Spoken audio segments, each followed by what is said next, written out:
She was a successful career woman, a loving mother and wife. Everything seemed perfect until one morning her husband found her dead in her own home. Who would go to such a brutal crime, and why? In this issue, we will tell you how jealousy and obsession destroyed the lives of several people at once. The story of the murder of Laura Samuels shook the whole city. Are you ready to know the truth? Subscribe to the channel and here we go. Laura Samuels, a dynamic 34-year-old marketing executive, lived in the bustling city of Sacramento, California. By day, she thrived in the corporate world at Bright Ideas Marketing, a well-known agency where her relentless ambition and drive were almost as legendary as her warmth and charm. Laura had an infectious energy that made her stand out at work, her colleagues drawn to her not only for her professionalism, but for her kindness. Balancing the intense demands of her career with a genuine compassion for others was no small feat, yet she managed it effortlessly, gaining a reputation as both a fierce leader and a supportive friend. Outside the office, Laura had a deep love for the outdoors. Hiking, camping, any chance to connect with nature was an opportunity she seized with enthusiasm. She frequently journeyed to Yosemite National Park or Lake Tahoe, often with her family in tow, where the crisp mountain air and the thrill of adventure recharged her spirit. But Laura's love of nature wasn't her only passion. She was also an avid reader, a regular at her local book club, where she delighted in discussing novels by her favorite author, Joyce Lehman. Her friends described her as someone with a heart as big as her smile, always ready to lend a helping hand or offer a comforting word. In June 2010, life seemed particularly bright for Laura. She was in the final stages of planning a special family camping trip, a much-anticipated escape into the wilderness, with her husband Carl and their two children, Ponderosa, age 10, and Velveeta, 8. Excitement buzzed through their home as Laura meticulously packed the tent, sleeping bags, and enough food supplies to last through their adventure. She'd even bought herself a new pair of hiking boots, ready to conquer new trails. The kids could barely contain their excitement, already dreaming of roasting marshmallows and telling ghost stories under a star-streaked sky. Professionally, Laura's future looked just as bright. Her boss had dropped several hints about a possible promotion, one that would elevate her to the role of head of marketing, a position she had worked tirelessly to achieve.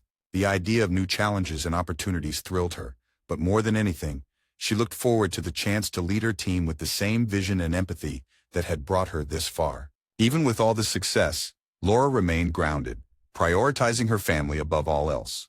She stayed close to her parents, who lived in Vacaville, often welcoming them over for visits to spend time with their grandchildren. Her sister Emily, though living miles away in Los Angeles, was still a regular presence in her life through phone calls and emails. Laura valued these relationships deeply, always making time to stay connected with those she loved. And then in the blink of an eye, everything changed. June 14, 2010, dawned like any other sunny morning in Sacramento. But by the end of the day, the city would be rocked by tragedy. Carl Samuels awoke early, the light of the new day creeping through the windows, but something felt off. Laura wasn't in bed beside him. Assuming she was already downstairs, perhaps preparing breakfast or getting ready for the day, he went to find her. But nothing could have prepared Carl for the horrific sight that awaited him in the living room. There, lying on the floor, was Laura, motionless, lifeless. She had been brutally beaten, her face bruised and bloodied, a hairbrush of all things, left behind as the apparent weapon of her murder. Panic and disbelief flooded Carl as he dialed 911, his voice shaking, words barely forming as he tried to explain the unimaginable scene before him. Laura, the woman he adored, the mother of his children, was gone. The dispatcher kept Carl calm, asking for details and dispatching police and emergency services to their home. But for Carl, time seemed to freeze as he knelt beside Laura's body, tears streaming down his face. How could this be real? Who would do something so vicious to someone so full of life and love? Within minutes, paramedics arrived and confirmed what Carl already knew. Laura was dead. Police officers secured the area, their questions swirling around Carl as he struggled to find words between his sobs. Why, he kept asking. Who would want to hurt her?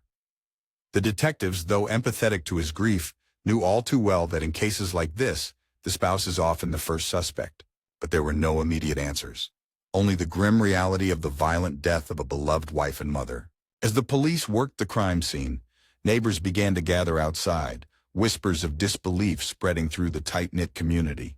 The news hit the local media almost instantly, with TV stations like KC3 reporting the shocking details.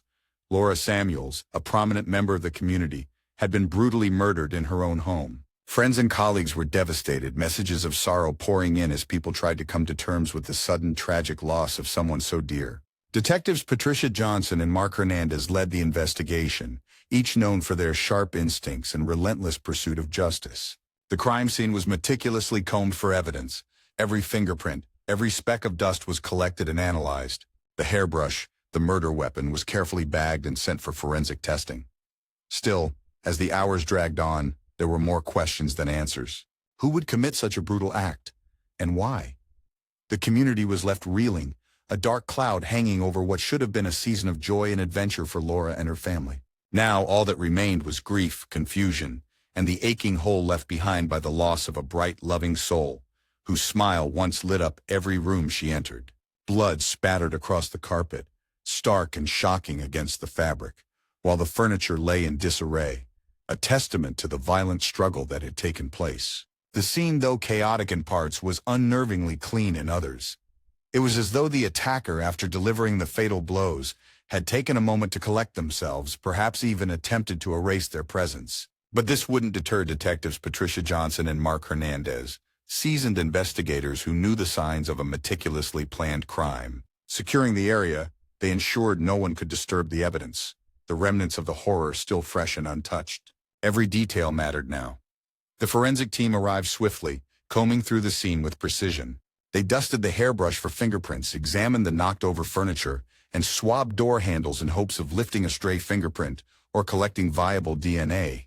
Blood samples were gathered meticulously from the floor and walls, each one bagged and tagged with care. Every speck could be a clue. Detective Johnson, with a calm yet firm demeanor, approached Carl Samuels. He was barely holding himself together, his face streaked with tears, his hands trembling. Johnson's voice was steady as she asked him to recount the events of that tragic morning.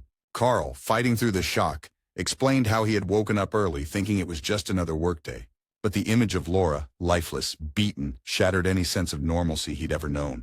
His voice cracked as he spoke, the disbelief still raw. How could this have happened? Meanwhile, Detective Hernandez took a methodical approach, walking through the house with eyes trained on every small detail. There were no signs of forced entry, which raised a critical question. Had Laura known her attacker? Had she let them in, unsuspecting of the danger they brought with them? Hernandez's mind raced, piecing together a narrative. And then there was the absence of defensive wounds on Laura's hands, no indication she had fought back. She had been caught off guard, unaware of the threat until it was too late. Outside, a quiet storm brewed. Neighbors gathered at a distance, murmuring among themselves, their eyes filled with fear and confusion. Who could have done such a thing? This was Laura, kind, beloved Laura, who had been snatched away in an instant. One by one, the detectives interviewed them, hoping someone had seen or heard something, anything that could break the case open. But the streets had been still that morning, the only sound the quiet hum of suburban life. No one had noticed a thing. By noon, the crime scene had been thoroughly examined. The hairbrush, now sealed in an evidence bag, would be sent to the lab for further analysis, along with blood samples and other potential clues. The coroner arrived to remove Laura's body, preparing for the autopsy that would, hopefully, shed more light on the cause of death. For now, though, one thing was clear. Whoever had done this had planned it well, and the road to justice would not be an easy one. Carl Samuels, as the spouse, naturally became the first suspect. At 37 years old, Carl worked as a software developer, known for his intelligence but also for his introverted nature. He was the type of man who found solace in the hum of computers rather than the chaos of human interaction. Friends described him as a devoted husband, but in recent months there had been noticeable changes, an increase in stress, a growing distance from those around him. His world had been fracturing long before Laura's murder, and now the cracks were becoming all too visible. On June 15, 2010, Carl sat in the sterile, unwelcoming confines of the Sacramento Police Department. His grief was palpable, his eyes swollen from crying, his face gaunt with exhaustion. Detectives Johnson and Hernandez led the questioning, their voices calm but probing. They asked Carl about his marriage, the recent strains that had surfaced, the tensions that might provide a motive. Carl didn't shy away from the truth. He admitted their marriage had been on shaky ground lately, strained by his obsession with an unconventional sexual fantasy. It was an affair of sorts, though not in the traditional sense. Carl had become fixated on the idea of wife swapping, particularly with a couple named Jessica and Kenneth Planters. Laura had initially gone along with the fantasy, perhaps out of love, perhaps out of curiosity, but it had quickly become a source of conflict. She no longer wanted to participate, and that had frustrated Carl. This rift had grown in the days leading up to her death, though Carl maintained that, despite their disagreements, he had loved Laura deeply. The detectives pressed on, asking about Carl's relationship with Jessica Planters. Carl hesitated before admitting that he and Jessica had slept together multiple times. His body language betrayed him. He fidgeted, his hands restless, his eyes darting as he spoke. But he was adamant. The affair, he claimed, had nothing to do with the murder. He hadn't laid a hand on Laura, he insisted, and he had no idea who would have wanted to harm her. Still, the detectives couldn't ignore the inconsistencies in his story. Carl's alibi was weak. He claimed he had been working late on a state government contract. Yet he had been home alone, with no one to verify his whereabouts during the crucial hours of the night. The tension in the room grew thick as Detective Hernandez asked Carl about the fight he and Laura had a few days before her death. Carl's face tightened. Yes, they had argued.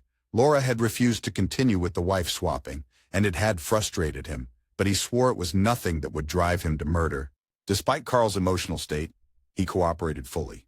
He handed over his phone and computer for the detectives to examine, offering everything he could to clear his name. But for Johnson and Hernandez, caution was paramount. They needed to tread carefully. There was still much they didn't know. Was Carl truly a grieving husband, caught in a web of tragic circumstance? Or was there something more sinister beneath his grief-stricken exterior? The case was just beginning, and while Carl remained under scrutiny, the detectives knew the path to the truth would be long and treacherous. More evidence was needed. Evidence that would either confirm Carl's innocence or unveil a dark secret lurking beneath the surface of this tragic story. As the intense questioning of Carl concluded, he was released but under strict instructions not to leave town. The detectives, though they had their doubts, knew they couldn't jump to conclusions. With Carl back home, the case was far from solved. Patricia Johnson and Mark Hernandez understood they had to tread carefully, peeling back each layer, looking for hidden motives and concealed truths. They needed to explore every possible angle to unravel who truly killed Laura Samuels. The second person of interest, Jessica Planters, soon found herself in the hot seat. At 32, Jessica was the polar opposite of Carl, outgoing, magnetic, and known for her infectious energy. A yoga instructor at the downtown Zen Flow Yoga Studio, she was a well-liked figure in the Sacramento community. Her free-spirited lifestyle and open personality made her popular, but underneath the serene surface, something more complicated was brewing. Jessica had been involved in the wife-swapping arrangement with Carl and Laura. What started as an experiment in sexual exploration had devolved into an unhealthy fixation. Jessica's growing obsession with Carl had led her down a dangerous path, one where she had been pressuring Carl to leave Laura. Now, just days after Laura's death, the detectives needed to determine how far Jessica might have gone to get what she wanted. June 16th, Jessica was brought into the Sacramento Police Department for questioning. Dressed in casual yoga clothes, she exuded a calm, almost unnerving composure given the gravity of the situation. Detective Johnson wasted no time and dove right in, asking Jessica about her relationship with Carl. Without hesitation, Jessica admitted to her sexual involvement with him. She spoke of her feelings for Carl, her belief that he reciprocated those emotions, but claimed he was torn between his loyalty to Laura and his desire for her. When the topic shifted to the night of Laura's death, Jessica's calm demeanor persisted. She insisted that she had been home with her husband, Kenneth, watching a movie before turning in early. But as Detective Hernandez pointed out, no one could corroborate her alibi. It was shaky at best, leaving a wide gap in her story. The conversation turned to the wife-swapping arrangement, and Jessica was surprisingly forthcoming. She revealed that it had all been Carl's idea, and that Laura had reluctantly agreed. For Jessica, this was a golden opportunity to get closer to Carl, both physically and emotionally. She admitted to trying to persuade Carl to leave Laura, but maintained her innocence when it came to the murder. "I'd never hurt her," she said, her voice even and steady, though the detective sensed something simmering beneath the surface. Jessica's outward cooperation seemed at odds with the tension that now filled the room. Her cool composure only heightened the detective's suspicions. She seemed too calm, too controlled for someone so close to a brutal crime. They pressed harder, questioning her about her fixation on Carl and whether it had escalated to violence. Yet Jessica stood firm, repeatedly denying any involvement in Laura's death. However, her alibi's weakness and the undeniable obsession with Carl painted her as a key figure in the case. Further cracks appeared in Jessica's story when her phone records were pulled. They revealed a string of calls and texts between her and Carl, some exchanged late into the night on the very evening Laura was killed. The intensity of her pursuit of Carl was laid bare, and it became increasingly difficult for the detectives to ignore the possibility that Jessica might have been willing to do anything, to eliminate the woman standing between her and Carl. Despite her protests of innocence, Jessica's thin alibi and obsessive behavior made her a strong suspect. The detectives knew they needed more than just suspicion. They needed hard evidence, and so, their investigation into her past deepened, looking for any link, any clue that could tie her to the murder. When Jessica was allowed to leave, the detectives made it clear she was not to leave town. The weight of suspicion hung heavy around her as they turned their focus to the next steps. They had to get closer to the truth, and Jessica's involvement, if there was any, needed to be thoroughly investigated. Then, on the cool, cloudy morning of June 18th, just 4 days after Laura's tragic death, a new piece of evidence emerged that would turn the investigation on its head. Detective Patricia Johnson's phone rang. It was Mrs. Evelyn Turner, a neighbor who lived just 2 houses down from the Samuels. Mrs. Turner had been out walking her dog in Elk Park, a quiet area not far from the Samuels' home, when she stumbled upon something disturbing. Hidden under a bush near the picnic area was a bag. Curious, she peeked inside and was shocked to find a pair of bloody gloves and a smartphone. Immediately, she called the police. Detectives Johnson and Hernandez rushed to the scene, arriving within 30 minutes. The discarded bag was now their key piece of evidence, carefully placed in an evidence bag to avoid contamination. The bloody gloves were sent off to the crime lab for DNA analysis, while the smartphone, a newer iPhone 4 model, recently released, was taken to the tech department. It was locked, but unlocking it would be a priority. There was a chance the phone could reveal more about the killer or their whereabouts on the night of the murder. As the detectives waited for the results from the lab, they pored over their notes, piecing together the puzzle. The bloody gloves suggested one thing clearly. The killer had attempted to dispose of evidence far from the crime scene, an indication of both premeditation and fear. They needed answers, and with the newfound evidence in their hands, the tide of the investigation was shifting. The truth, still elusive, felt just within reach. The smartphone, once unlocked by the tech department, unveiled a critical lead. Registered to Jessica Planters, it contained a trove of messages and call logs between her and Carl, especially on the night of Laura's murder. Among these, there were texts showing Jessica's mounting frustration and jealousy toward Laura. The revelation was chilling. Jessica had been actively trying to drive a wedge between the couple, hoping Carl would finally leave Laura. Her attempts, however, had failed. That afternoon, the crime lab delivered another blow, the DNA analysis of the bloody gloves. While Laura's blood was on the outside, a second DNA profile was found on the inside, and it did not match Carl Samuels. This was significant. Jessica's involvement was no longer just a suspicion. The gloves were another direct link to her, further tightening the noose around her. Detectives Patricia Johnson and Mark Hernandez reviewed the evidence with fresh determination. The gloves, the smartphone, the messages, they now had enough to draw Jessica back in for more questioning. They meticulously planned their next steps. With each new piece of evidence, the case against Jessica was growing stronger, but they needed to ensure every detail was covered, every angle explored. As the day drew to a close, the detectives felt a renewed sense of purpose. The investigation had taken a pivotal turn, and the truth behind Laura Samuels' murder was coming into sharper focus.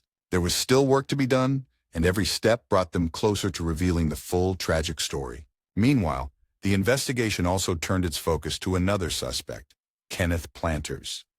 Kenneth, a 34-year-old personal trainer, was married to Jessica and had been an active participant in the wife swap arrangement. Kenneth was confident, charming, and worked at FitLife Gym, where he was well known among clients and colleagues. But under the surface, he had become increasingly jealous and suspicious. On June 19, 2010, Kenneth was brought in for questioning. He arrived at the Sacramento Police Department wearing a FitLife Gym t-shirt, his posture tense, his face tight with anxiety. Detectives Johnson and Hernandez could sense his unease as they began their line of questioning. Kenneth started by describing his marriage to Jessica as mostly happy.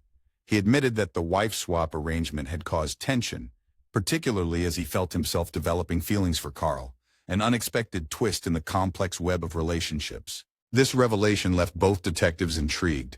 Kenneth's discomfort had grown into jealousy, and he felt increasingly left out, as though the arrangement had pushed him further into emotional turmoil. When asked about the night of Laura's murder, Kenneth echoed Jessica's alibi. They had watched Iron Man 2 and gone to bed early. But given the new evidence against Jessica, this story didn't sit well with the detectives. Hernandez pressed him, asking about his feelings toward Laura. Kenneth insisted that he liked her and had no reason to harm her.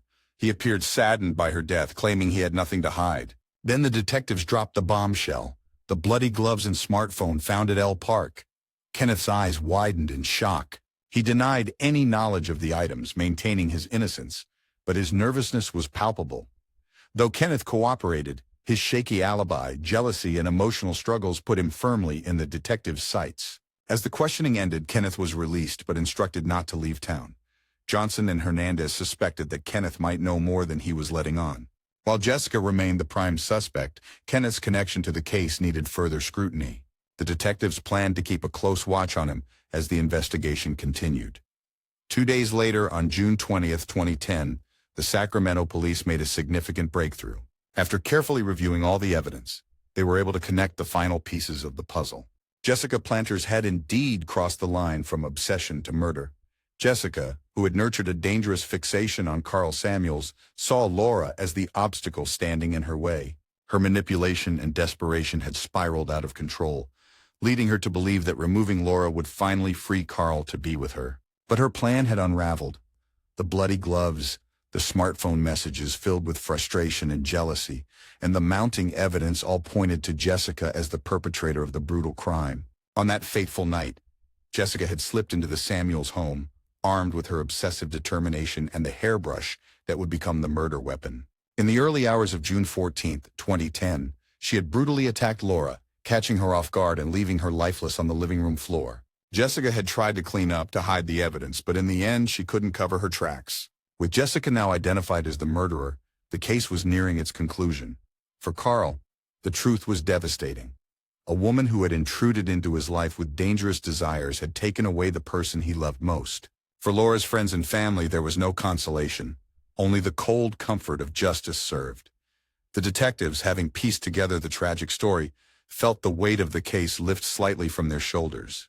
The puzzle was complete, but the loss of Laura Samuels would leave a permanent scar on everyone she had touched. The detectives, with a sharp eye for detail, pieced together how Jessica Planters meticulously planned and executed the murder of Laura Samuels. On the night of June 13, 2010, Jessica made her way to the Samuels home, fully aware that Carl would be working late and Laura would be alone.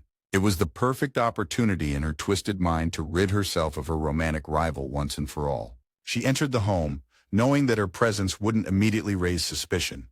Armed with a hairbrush, an object unlikely to make significant noise or cause immediate alarm, Jessica unleashed a brutal assault on Laura. Every blow was calculated to keep the attack quiet, ensuring that no nearby neighbors would hear the struggle. Once the horrific act was done, Jessica quickly staged the scene, knocking over furniture and creating the illusion of a violent struggle. She hoped the stage scene would confuse the police, steering the investigation away from her.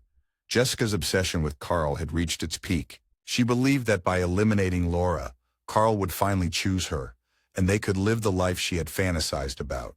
But her plan didn't stop there. Jessica also hoped to frame her own husband Kenneth for the murder. If Kenneth took the blame, both Laura and her unsatisfactory husband would be out of the picture, leaving Carl entirely to her. On June 20, 2010, around 2 p.m., the moment of reckoning arrived. Detectives Patricia Johnson and Mark Hernandez went to arrest Jessica at Zen Flow Yoga, where she was in the middle of teaching a class. The sky above Sacramento was overcast, as if the somber atmosphere mirrored the gravity of the day. When the detectives entered the studio and informed Jessica of her arrest, she initially tried to maintain her characteristic composure, but it quickly cracked. She broke down, crying and pleading for her innocence, her calm facade shattered. The police moved swiftly, handcuffing Jessica as her fellow yoga instructors and students looked on in shock. The news spread like wildfire through the community, and local media outlets KC3 and Fox 40 covered the arrest in real time, capturing the fall of a once-admired figure in Sacramento. For the community, it was a moment of disbelief. How could someone like Jessica, known for her vibrant energy and seemingly peaceful demeanor, commit such a heinous crime? As Jessica was led out of the yoga studio, her head hung low. The gravity of the situation began to sink in for all who had known her. Meanwhile, Laura's family reacted with a whirlwind of emotions. There was relief that justice was being served, but the sorrow of losing Laura in such a violent way lingered heavily. Carl Samuels, upon hearing the news, was devastated. The betrayal cut deep. Jessica, someone he had trusted and even been involved with, was responsible for tearing his family apart. The realization weighed heavily on him, and he struggled to comprehend the horrifying events that had transpired. Laura's children, Ponderosa and Belita, were too young to fully understand the depth of what had happened. But even they could sense the dark cloud that now hovered over their family. The loss of their mother, the chaos of the arrest, and the weight of a community scandal left an indelible mark on their young lives. As Jessica was taken to the Sacramento Police Department, Detective Johnson and Detective Hernandez felt a sense of accomplishment. Their hard work had paid off. They had tracked down and apprehended the person responsible for Laura's brutal murder. But they knew their work wasn't finished. The next step was to prepare for the legal battle ahead, one that would determine Jessica's fate in the eyes of the law. The trial of Jessica Planters began on September 15, 2010, in the Sacramento County Courthouse. The courtroom was filled with tension as people gathered to witness the proceedings of a case that had shocked the entire community. The prosecution was led by District Attorney Lisa Kakuro, a 45-year-old legal powerhouse known for her sharp intellect and commanding presence in the courtroom. Kakuro was determined to deliver justice for Laura Samuels and her grieving family. Kakuro presented a compelling case against Jessica, painting a clear picture of a woman consumed by obsession. She argued that Jessica's unrelenting fixation on Carl, combined with her desire to remove Laura from the equation, drove her to commit murder. The prosecution highlighted the damning evidence, the DNA from the gloves, the incriminating text messages, and the weak alibi that had collapsed under scrutiny. As the trial unfolded, the depth of Jessica's manipulation became painfully clear. Witness after witness testified to her erratic behavior in the months leading up to Laura's death, revealing a woman spiraling deeper into obsession, jealousy, and desperation. Kakuro, with precision and eloquence, left little room for doubt. Jessica Planters had coldly and calculatingly taken the life of Laura Samuels to fulfill her delusional fantasies. For Laura's family and friends, watching the trial was agonizing, but they knew it was necessary. The evidence piled up, and slowly, the full truth of Jessica's actions emerged. The trial wasn't just about uncovering the motive and events leading to the murder. It was about giving closure to those who had been left behind. Jessica, once a celebrated yoga instructor, was now facing the consequences of her obsession. And as the courtroom drama unfolded, it became clear. Justice for Laura Samuels was not just about punishing her killer. It was about ensuring that her memory lived on, unmarred by the tragedy that had stolen her life. As the trial progressed, District Attorney Lisa Kakuro meticulously laid out the mountain of evidence against Jessica Planters. The prosecution's case was bolstered by critical pieces of evidence, including the bloody gloves and the smartphone found in Lawn Park. These items tied Jessica directly to the murder of Laura Samuels, painting a damning picture of her obsession with Carl and her sinister plan to eliminate Laura. Kakuro's closing arguments were sharp and unforgiving, detailing the cold calculation behind Jessica's actions. On the other side of the courtroom, defense attorney Michael Rachmaninoff, a seasoned 50-year-old litigator with a reputation for tackling complex cases, fought to cast doubt on the prosecution's narrative. He argued vehemently that Jessica had been framed and that the evidence linking her to the crime was circumstantial at best. Rachmaninoff suggested that the investigation had been flawed, insisting the police failed to properly explore other suspects, particularly Kenneth Planters. He even raised the possibility that the DNA evidence on the gloves could have been planted to incriminate Jessica. Throughout the trial, Laura Samuels' family watched with heavy hearts. Carl, her husband, was a visible wreck, struggling to hold back tears as he sat through the harrowing details of his wife's final moments. Their children, Ponderosa and Vida, were absent, shielded from the emotional toll of the proceedings, too young to fully grasp the tragedy that had shattered their family. Friends and neighbors took the stand to paint a picture of Laura's life, describing her as a loving mother, a dedicated professional, and a woman who had touched many lives. Their words added weight to the already heartbreaking reality of the crime, making it clear that Laura's death was not just a loss to her family, but to the entire community. After 3 long days of deliberation, the jury returned with their verdict on September 25, 2010.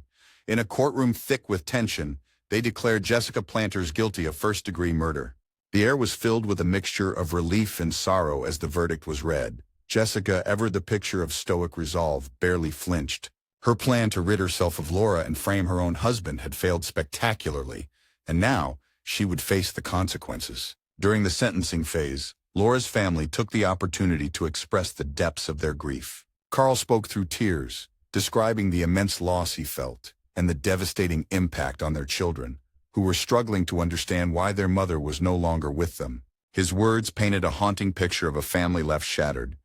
The judge sentenced Jessica Planters to life in prison without the possibility of parole. For Laura's family, the sentence provided a measure of justice, but it could never fully heal the wound left by her violent death. The community, too, began to process the trauma of the crime, realizing that even in a place as peaceful as Sacramento, darkness can creep in. The trial's conclusion marked the beginning of a long journey toward healing for all those touched by the tragedy. For Carl Samuel's life would never be the same. Now a single father, his focus turned to his children, Ponderosa and Vida. Seeking to escape the painful memories of their Sacramento home, Carl made the decision to move.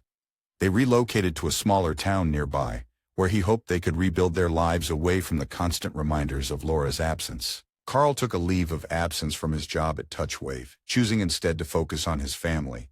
He enrolled the children in a new school and joined a support group for grieving spouses. These small steps offered a path toward healing, though the road ahead remained steep.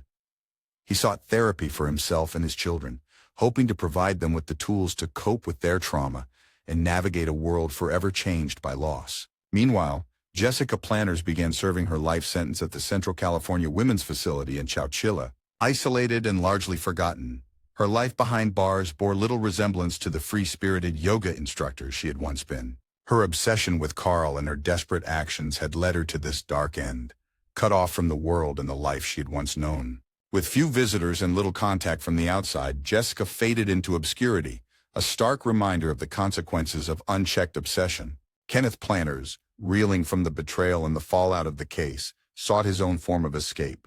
He left Sacramento and relocated to San Francisco, where he started over as a personal trainer at a new gym. Kenneth found himself in counseling, working through his feelings of confusion and betrayal, trying to come to terms with the fact that his wife had been capable of such heinous violence. While he attempted to rebuild his life, the scars from the events of that fateful summer lingered, never fully healing.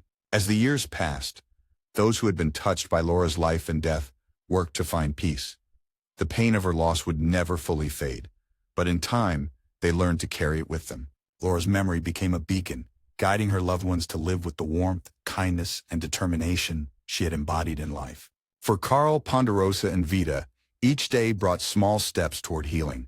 They honored Laura by holding on to the love she had given them and striving to live in a way that would have made her proud. Though their family had been irrevocably changed, they continued forward, bound by the strength Laura had instilled in them. Thank you for joining us on this episode of True Crime Sketches. The tragic story of Laura Samuels serves as a stark reminder of the dark consequences of obsession and betrayal. Stay tuned for more true crime stories, and remember, always stay vigilant.